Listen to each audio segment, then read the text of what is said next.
Hi, this is Brian Lambert with Growth Matters. I'm based in Charlotte, North Carolina, and I wanted to just share some thoughts around the idea of driving productivity and performance. This is not a sales pitch, it's really around the idea of what are some of the factors and what are some of the complexities that leaders are facing today as they look to really shift their go to market and how they engage in the marketplace. We primarily deal with transformation, and in that transformation, the customer experience is something that is not so easy to achieve. Elevating the roles of people, changing the roles of people, and even aligning processes to that customer experience, all can be under strain. Our company is really focused in on the people side of the business and ensuring that companies can execute. Primarily, our orientation is around growth. We believe that growth matters. That's in our name. It matters today and every day. And our focus is to move the bell-shaped curve, whatever that means in a company. Sometimes that means employee productivity. Sometimes that means sales results. Sometimes that means customer service, experiences, voice of the customer, etc. Uh, Whatever the strategy dictates, we take a comprehensive approach to really drive that. And that's some best practice that we wanted to share with you here as you think about perhaps moving your company forward in your post-merger activities. And to us, the challenge today in a complex environment is driving sales performance traction. Performance traction is our definition of really enabling and executing your customer strategy, whether it's a go-to-market strategy, a new business strategy, a new product strategy, whatever that strategy is, it requires people to understand it, have the clarity to be able to execute, communicate, and collaborate, and really drive the right type of interactions with your customer. And that's really what it takes. And oftentimes, companies can kind of create some complexity and also create some barriers to growth that we can work together to achieve and break down. In our view, customers are facing a lot of complexity. There's a lot of change inside the company. Oftentimes, we've seen this in every industry where organizations are going through a lot of transformation. The same thing's happening in the marketplace, whether it's with consumers, investors, inside B2B companies. Is a lot of change and a higher expectation as companies evolve and consumers evolve in their understanding of what they need and what they want. And both of these evolutions can really put strain on knowledge workers and those people that are really responsible for communicating the bulk of your value. We tend to recommend looking at that holistically, really taking a top-down view and thinking about the productivity journey of your people. Everybody knows that you have to hire people, onboard them, coach them, develop them over time, and assess them. But oftentimes, these activities turn into random actions with the best intentions. While everybody has those great intentions and really wants to do what's best for salespeople, producers, and those in customer service, it can't help but being disjointed and requires some cross-functional collaboration, but oftentimes a lot of process enablement and support to really close the gap to your customers, your consumers, and your investors. So when you look at that, for example, let's just take the recruiting process as an example. In a recruiting process, there's business planning that approves the requisition. There's the HR team. There's the talent acquisition team. There's hiring managers. And then, of course, we have the candidate. I'm just going to use this as an example of what can happen in organizations as they really try to accelerate their ability to drive strategy. Oftentimes things get fragmented. A lot of times what we find is there are multiple departments involved in the process of, for example, recruiting, and however, not everybody understands what everybody else is doing. Also, the candidate in this case is easy to forget. When you take an inside-out view, it's really easy to slip into, well, business planning says we have the requisition, HR says, you know what, we need to make sure we're objective, that we have diversity, recruiting wants to make sure they have the right talent pool, that the meetings get scheduled, the interviews get scheduled, hiring managers have to fit that in, and then the candidate is kind of, along for the ride. When you flip that and say, look, what kind of candidate experience do we want to have? What type of candidate experience do we expect that would bring us the best talent, and how do we streamline that and simplify it? That requires all these departments to work internally. Now, this is one example, and I think that's a good way to think about it. However, there are a lot of moving parts. If we double click into that picture, we tend to use reference models for these processes. There are several components of engaging, choosing, and accelerating the experience. From pre-sourcing to sourcing, there's a lot of moving parts. Screening to interviewing and selecting, there's a lot of moving parts. Pre-boarding, onboarding, and enablement, there's a lot of moving parts. Again, this might be one of those things where you say, okay, well, that's no kidding, tell us something we don't know. But what often happens is because of the speed, the complexity, and quite frankly, the compliance requirements, the evolution of the company, the evolution of roles, a lot of complexity can creep in, and this complexity sits in the cracks of the organization. And what that looks like is when we actually did an audit of this process using this reference model, there were 275 discrete actions across 6 departments to just bring somebody in. Nobody had ever looked at it from the candidate's experience, nor had they tried to streamline it. These actions were actually not a process. They were they were not in any particular order. And in fact, if you did 274 of the 275 actions, the person could not start. So you couldn't miss any of the actions. And when we looked at 20 different candidates, they all had 275 actions that were completely different in how they were ordered. The person responsible for making sure that process happened was actually the hiring manager, because they had the vested interest to make sure that they get those people hired.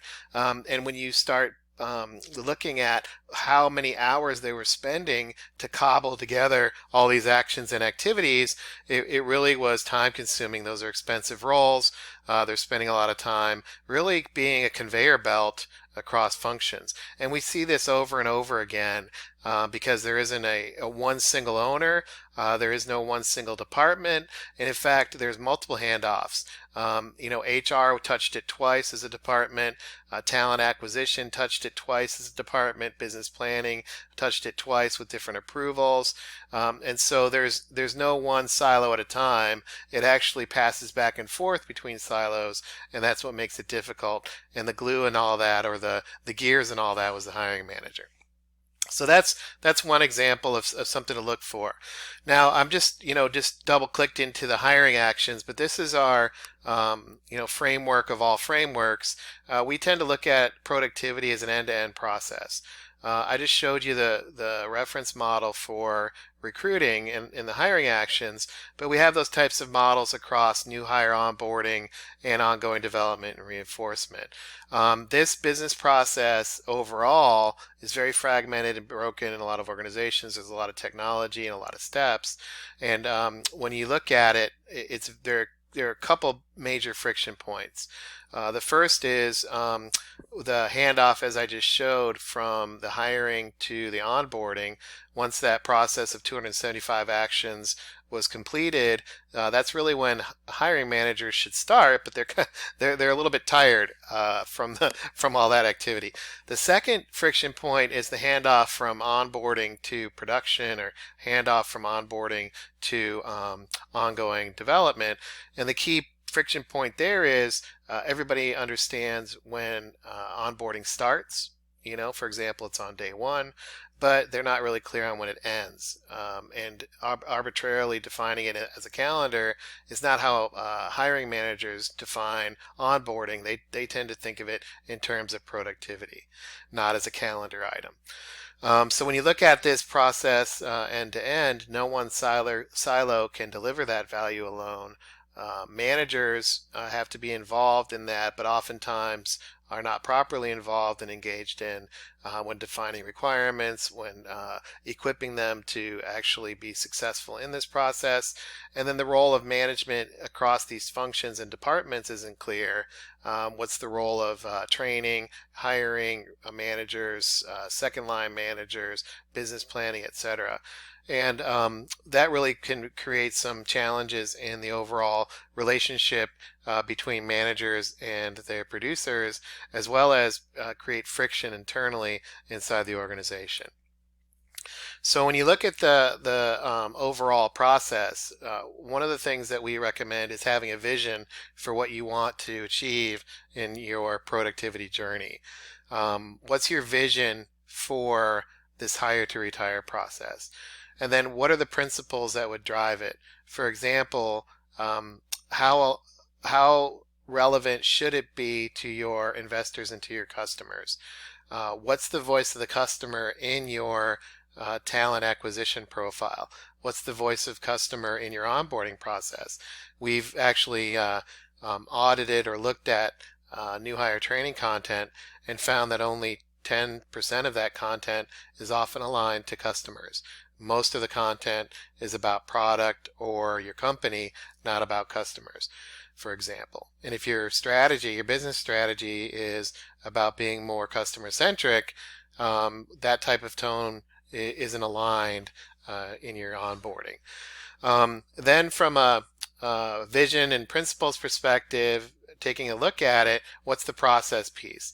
Looking at the steps involved, the actions involved, who does what, when, and then how do you simplify that in order to simplify those processes really helps producers and growth roles and managers be successful because it frees them up in their overall performance. So when it comes to growth matters, and what we recommend is, one, understanding the from what to what definition of your strategy. Your company's evolving, your company has gone through merger, for what purpose and why. From there, when you double click down on it, what's the definition of performance requirements to achieve that strategy? How do you enable the first line managers and sales managers to be force multipliers and actually coach and reinforce that strategy?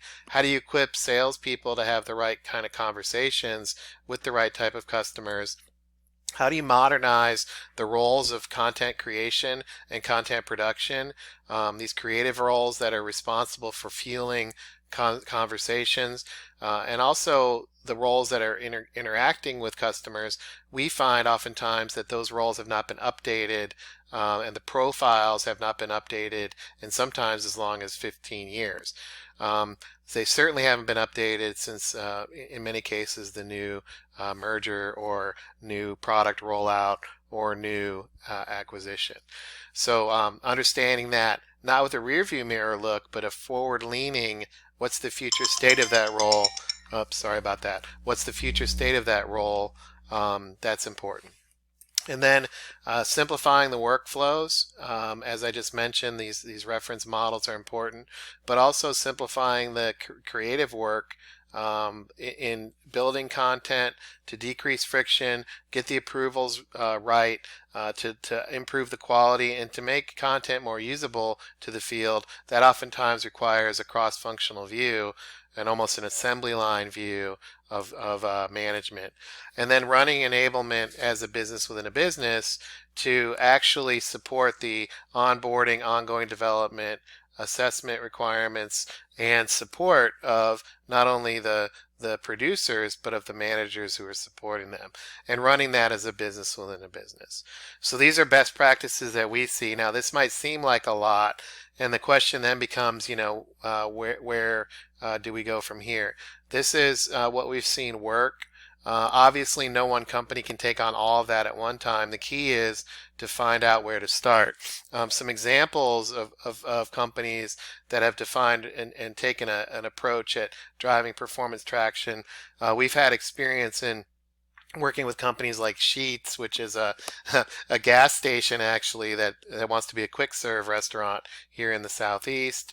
That's a big shift in their strategy. the people in the gas station, which they actually call a restaurant now, had to retool. We've worked with Cummins to equip their sales manager through a year-long process to really give them the frameworks and tools they need to be successful with their reps. TransUnion, before they went through their rebranding, they wanted to reach different types of buyers, redefining the sales conversation that they needed to have, equipping that conversation, building the right training materials, marketing materials, etc. Something that we helped with. At American Express, we redefined the business-to-business sales roles and then aligned the onboarding program to those sales roles globally. That was a global project. And then at Sony, we streamlined the recruiting experience to really maximize the brand impact, define the process, but also the enablement for the hiring managers and for the recruiters to make sure that they were doing what they needed to be doing. And then at Charter Spectrum, we actually helped transform the quality, learning, and process functions that were combined across 3 companies that merged and create an enablement operating model, if you will, to support 30 internal lines of business, and with one shared pool, but also with people that drove the right type of customer experience, the right type of training content, and the right type of knowledge management support for reps on the phones and selling to small business. So those are examples, and depending on the strategy of the organization and where they perhaps believe that they're not the strongest and where there's opportunities, defining, enabling, equipping, modernizing, simplifying, and running drives that performance traction one crank at a time. We've also created some ways in which our company can help. If you're interested, for example, hire to retire experience workshop with a cross-functional team. We do run a lot of sessions. We also do sales management assessments, salesperson assessments. We also do process mapping. We can do design thinking workshops to map out the process. You'll find that a lot of what we recommend is very cross-functional in nature to really tackle root cause problems. So that's really what I wanted to share. It was a little bit on us, but more importantly, a point of view around how to tackle some of these cross-functional challenges. In the slides here, we've got some examples, also the scope of Growth Matters, where we really focus on the people side to help salespeople and sales managers, but also customer service and other growth-oriented roles get to the forward state. I also included my background in my thought leadership through the books that I've either authored or co-authored, and then also just a brief overview of the company. So I appreciate the time today. Hopefully this is helpful. Think this through, and look forward to talking again in the near future. Take care.